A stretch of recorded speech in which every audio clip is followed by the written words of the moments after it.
But what has caused you to be in this chronic state of collapse? A lot of people, doctors will say, it starts in the gut or it starts in the spine, but there's a disconnect that happens before it gets into the physical body. And this is what our investigation really is in quantum medicine.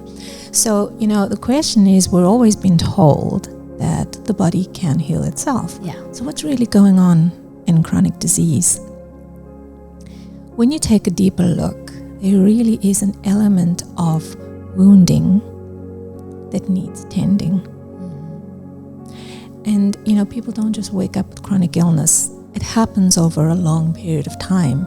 And then suddenly they notice one day, hey, this is not working. Let me seek help. Yeah.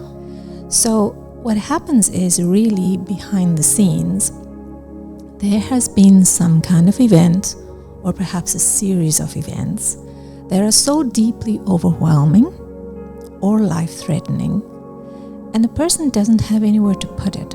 Yeah. Perhaps they didn't have any support. Perhaps they didn't understand what to do with the experience, and so they repress it.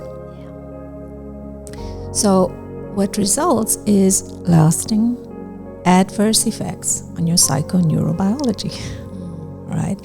So your mental, physical, emotional, your spiritual being, not being able to bounce back once the experience is over. Right. Because it's stored in the body. Yes. And you kind of remain stuck in that time of trauma or shock or stress.